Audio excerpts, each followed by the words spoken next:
dear beloved, Boss Mike, Cervera. Kagabi, kahapon, si Digong ay pinapauwi na. Itong si Roque, abay, nagkalat na ngayon sa mainstream media. Pasok! Brigada Balita Nationwide. Ayan na, mga kababayan, Digong, pinapauwi na si Roque sa Pilipinas! Mga kababayan, hindi ho pinapauwi, pinagtatabo yan ng katotohanan. Ang sabi kay Roque, umuwi ka na bakla. Harapin mo na lang yung kaso mo. Nakakagulo ka rito sa kung ano yung kinakaharap kong problema ko. Oo, mga kababayan, wala na. So ngayon, ano na ngayon, mga kababayan, tulad na sinabi ko noon, kahapon, kagabi pala, matapos mong ipaglaban, may padrama-drama pa.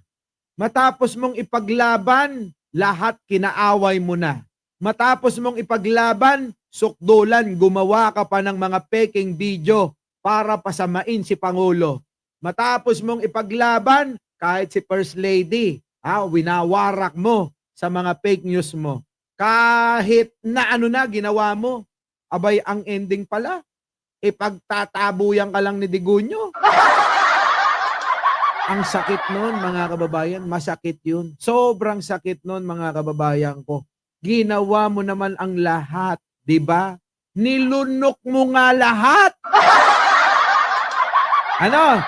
Boss, si Nyulo, Mike pala, oo, totoo pa yan si Nyulo, kaibigan natin yan, syempre, at kasama rin natin yan sa The Big Five, Oo, hindi porke The Big Five, ulitin ko lang, 5 lang, marami po yan, malawak, oo, kulang na lang mga kababayan, palalagyan ko sila ng tanda. Oo, dito sa noo may The Big Five. Sabi, niloko ko nga mga kababayan si Jake Magnus kahapon. Oo, Jake, 'di ba pinatato mo si Norman Mangusin sa likod mo? Baka naman yung The Big Five pwede mong ipatato sa noo mo. Oo, nagtatawanan lang ho kami ng nagtatawanan. Masaya lang ho kami kahapon. So, eto na nga mga kababayan, balikan na natin to. Oo, na etong si Roque mga kababayan, kung inyong matatandaan, ang daming mga eksena nito, di po ba? Ang eksena nito may paiyak-iyak pa habang yung buhok niya naka-style ng katsupoy. Meron pa ho etong pag ganun-ganon, tuta, gumaganon, Ang daming eksena ni Bading Oo, grabe, no? So yun, mga kababayan. Ngayon, ang ending, Digong pinauuwi na si Roque sa Pilipinas. Ay, nako. Nakakaawa ka naman, Roque. Oo, pinahiya rin si Maharlika dito. Ano, Maharlika? Naniwala ka na sa sinabi ko? 'Di ba? Maling-mali ka at tama ako. Natandaan mo ba? Nung binubudol mo kami, anong sabi ko sa'yo? Hindi ako naniniwala dyan sa sinasabi mo. Unless magpapakita ka sa akin ng ebidensya, oo, at i-analyze ko. Pero kung ikaw nakita mo, tingin ko, mukhang merong problema rito. No, huwag ka sana mapahamak sa mga desisyon mo. Sabi ko sa iyo yun nun. Sinabihan ko po yan si Maharlika. Oo, sabi ko, Maharlika, huwag ka sanang mapahamak sa mga magiging desisyon mo. Ayan na nga, mga kababayan, biruin ninyo si Digong mismo, pinagtatabuyan na sila. Diba? Wala na. Yan nga, hula ko, DDS Vlog. Diba no? Maling-mali sila kinampihan or pinaburan. Yan na. So yun nga mga kababayan ko, no? Alam nyo kasi, ito ang hirap. Yung masyadong nagmamadali. Alam nyo? Masyado silang nagmamadali mga kababayan sa proseso. Kaya ganyan ang nangyayari sa kanila Gusto nila mga kababayan kasi makuha ng agad-agaran yung pangarap nila. Nakalimutan na naman nila mga kababayan, yung matatandang kasabihan.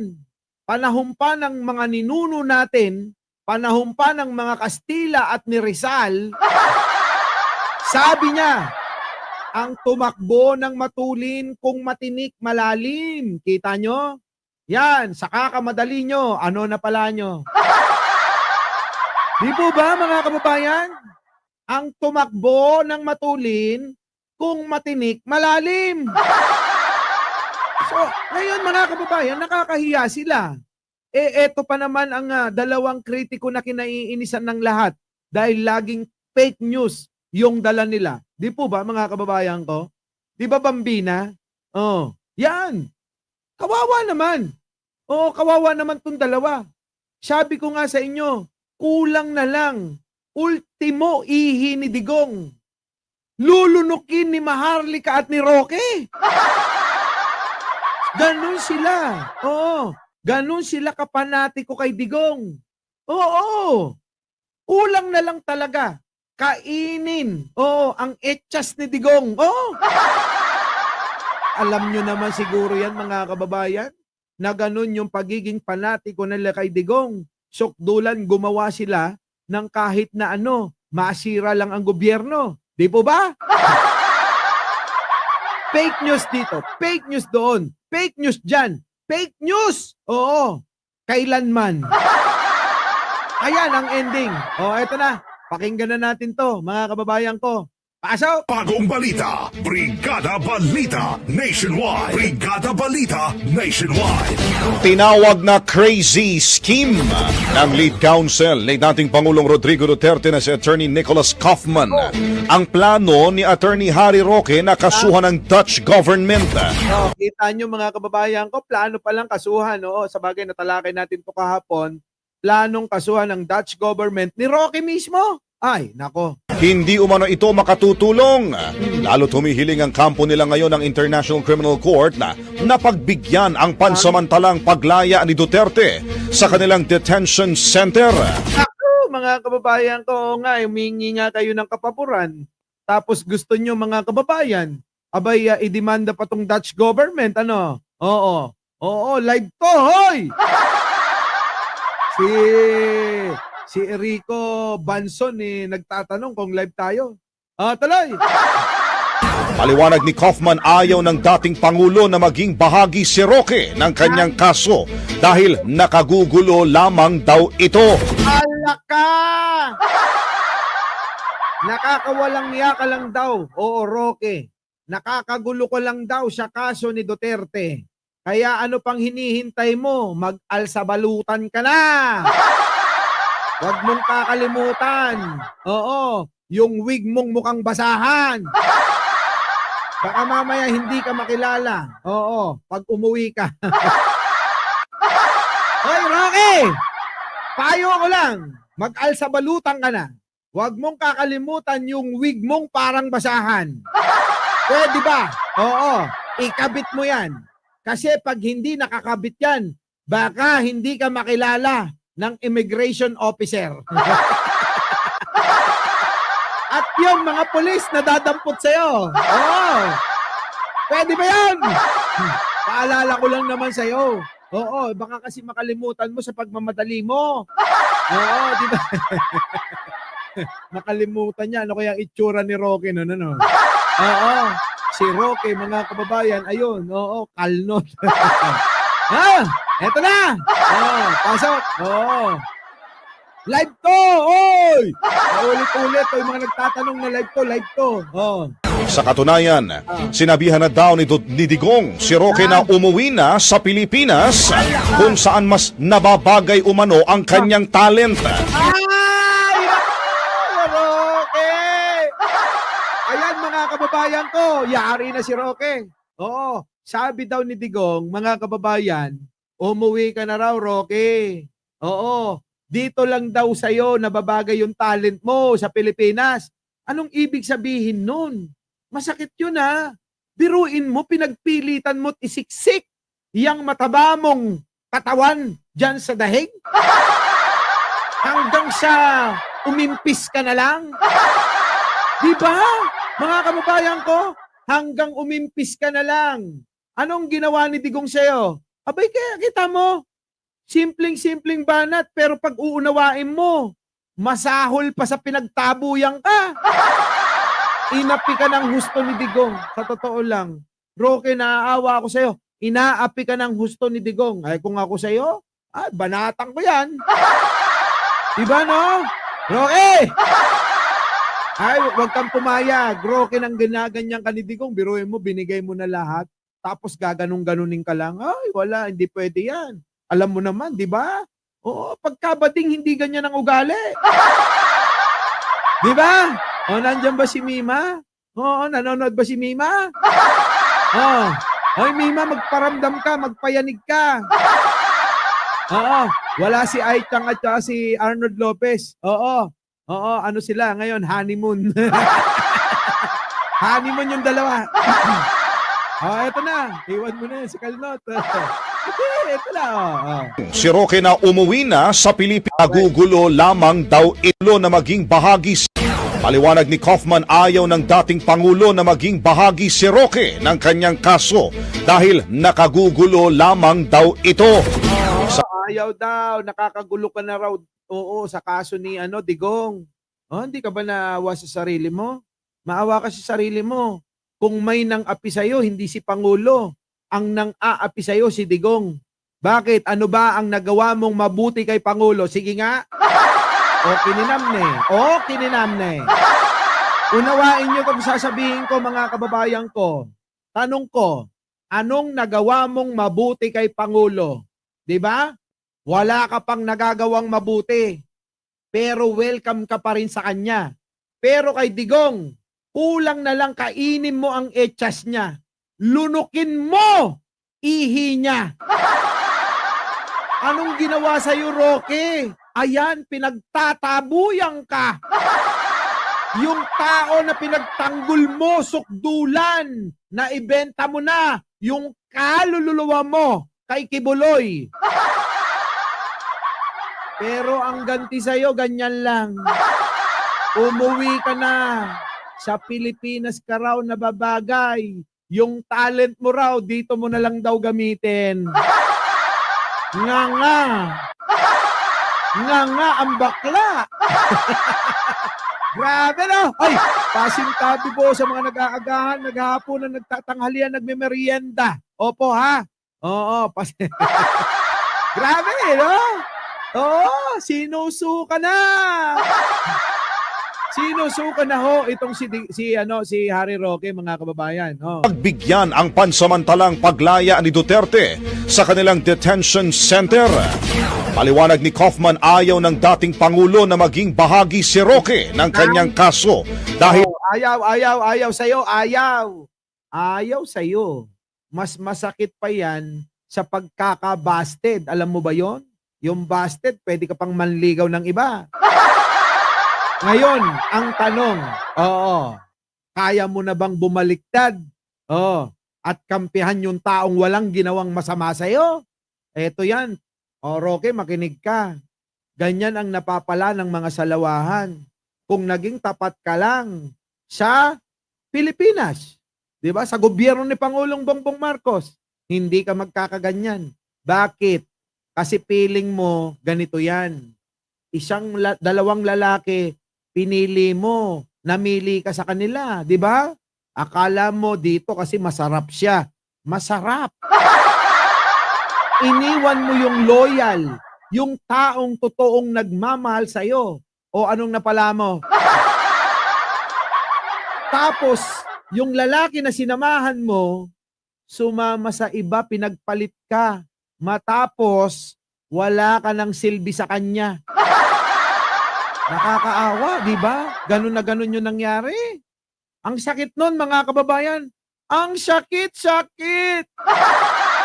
Di po ba? Nako, mga kababayan ko. Boss Mike, ano yung masarap? Baka naman masarap magluto ng hotdog yung isa. Di ba? Yung isa, sausage lang yung niluluto. Minsan, mga kababayan, hindi na niluluto. Pero totoong nagmamahal sa kanya. Wala na. Tuloy. Nakagugulo lamang daw ito. Grabe, masakit yan mga kababayan. Yung sabihan kang nakakagulo ka lang, Roque. Kung ako sa'yo, bakla. Maniwala ka sa akin, huwag kang pumayag. Oo, hindi ganyan ang mga bakla. Hindi pumapayag ng ganyang inaapi sila. Warla kung warla.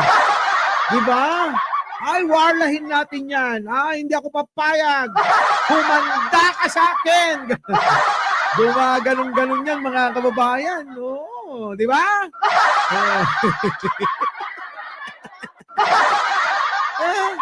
Grabe. Sigurado yan, maniwala kayo. Hindi malayo na mangyari na wawarlahin niya na si Digong, wawarlahin niya na si Sara, wawarlahin niya na lahat. Oo! Warla to the max! Ganun. Grabe, no? Oo, ganun magsalita yan si Roque. Ganun, ha? Kiber.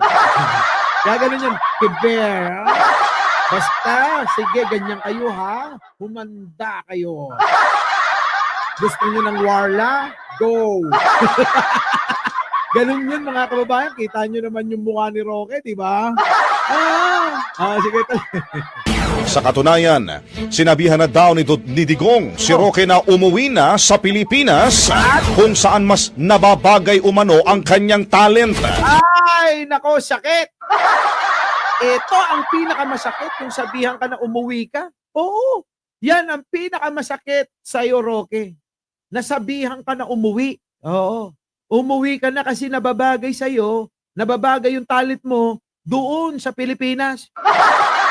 Parang sinabi ni Digong, hindi ka rito kailangan, wag mong ipigsiksikan yung sarili mo. Grabe, no, mga kababayan, nakakahiya si Roque. O Maharlika, nakakahiya ka rin. Baka kala mo ligtas ka. Diba kayong dalawa? Wala na. Mawawalan kayo ng kredibilidad sa mga DDS. Ang mga DDS, si Digong lang ang pinakikinggan. O, paano ngayon? Yung mga DDS nandyan? Ha? Oo. Hoy! Yung mga DDS nandyan? Baka naman, Di ba? Paano ngayon ito? Pakikinggan nyo pa ba si Maharlika? Pakikinggan nyo pa ba si Roque ngayon? Yung mismong Panginoon nyo, yung phone ninyo. Siya na mismo ang nagtataboy rito. Wala na. Gulo-gulo na ho. Gulo-gulo na itong mga DDS na to. Yung mga vlogger nga nila, away-away na. Grupo ni Banat Bay, grupo nung hindi naliligo, grupo nung nagparitoke ng muka, grupo nung kahit anong gawin mga kababayan, nang ritoke sa mukha niya, ilong lang ang lumalaki sa kanya. Wala na. Mga tulog pang mga DDS na puyat kagabi. Ha? Nandito ako, Boss Mike, nagtitigidig-tigidig. Sana all. Hinihintay na rin umano ni SOJ Crispin Remulla ang pagbabalik ni Roque sa Pilipinas. Alak ka! Sabi ko sa'yo, may babalikan ka. Kung pinagtatabuyan ka ni Digong, may handa pa ring maghintay sa'yo dito. Diba? Alam mo na, Roque, kung pinagtatabuyan ka dyan, may handang maghintay sa'yo rito. Nandyan naman si Boying Remulla. Ang sagot sa lahat, ng iyong mga kabiguan kay Digong. Si Crispin Remulla, DOJ Secretary, ang siyang pupuno ng pagkukulang ni Digong sa'yo. Ang sarap, mga kababayan, Ang sarap na ito. Inaantay ka pa, kita mo. Baka naman, i-request mo wag kang sunduin ni Panelo. Si Panelo, galit sa'yo yun. Ayaw sa'yo ni Panelo. Tapos si Panelo, malapit kay Pangulo. Hindi ka ba naiinggit nun? Ikaw, ginagawa mo na lahat. Lahat. Paiyak-iyak ka na nga eh. Si Panelo, payangga-yangga lang, pa TikTok. pasayaw-sayaw, pa-ballroom-ballroom, pa-chicks-chicks. Samantalang ikaw, sinakripisyo mo, pati yung love life mo. Di ba, no? Sinakripisyo ni Roque, mga kababayan, pati love life niya. Tulad ni Maharlika na walang love life din. Bakit hindi na lang kayong dalawa magmahalang no? Total naman, parehas kayong dalawa. Diba? O, payag ba kayo na maging sila na lang ni Maharlika? Diba? Roque at Maharlika, natagpuan, nagde-date sila. O, diba? Magandang balita yon. Oh, bakit kaya Boss Mike, magkaaway ay awayan ang mga kapwa nila mga traitor? Ganun talaga. Boss Mike, nagkakape ako dahil sa warla mo. Lumabas sa ilong ko ang kape. Uy! Wala na. Antayin niyo yung warla ni Antayin niyo yung warla ni Roque. Mga kababayan ko, matitindi yung lalabas niyan. Samantala, mariin namang itinanggi ni Roque na nakikialam siya sa kaso ni Digong at sinabi kay Kaufman na itigil na ang blame game at mag-focus na lamang sa pagpapalaya sa dating presidente. Dating presidente daw. Hoy, ikaw naman, Kapan, Hoy, Kapan! Sabi nito, ikaw agad ang tinira. Sa susunod, si Digong na. Oo, Kapan. Tinitira ka uli ni Roque. Huwag kang pumayag. Oo, huwag kang pumayag. Susunod, titirahin niya na yung kliyente mo, yung matandang nakakulong na butot balat. Huwag kang pumayag, hadlangan mo yan. Hanggat maaari, eto lang, payo ko lang. Kapag si Roque na pauwi nyo na, sigurado diretso sa kulungan. Hindi na makakahawak ng telepono, hindi na makakapag-live, hindi na makaka-content, hindi na makakagawa ng fake news. Parehas magbebenepisyo. Magbebenepisyo si Digong, magbebenepisyo si Pangulong Bongbong. Kaya ano pang hinihintay mo, Kaufman? Gawan mo na ng paraan para mapauwi yan. Alamin mo na kung saan ang bahay dahil pinaghahanap na yan. Diba, mga kababayan? Ang benepisyo pareha sa kampo ni Digong, pareha sa kampo ni Pangulong Bongbong. Bakit kanyo? Pag yan nakulong, mga kababayan, hindi na makakahawak na cellphone. Diba? Oh, hindi ka na mabibira, Kaufman. Maniwala ka. Hindi ka niya na kayang birahin kasi nga, wala na cellphone. Hindi na makakapag-live. Hindi na makakagawa ng content. Hindi na makakapanira. Hindi na makakagawa ng peking pulburon video. At marami pang iba. Kaya ano pang hinihintay mo? Ituro mo na, Kaufman, kung saan nakatira. Yari ito si bakla, mga kababayan. Wala nang pupuntahan. Si Boying na lang. Our beloved Boss Mike Cervera.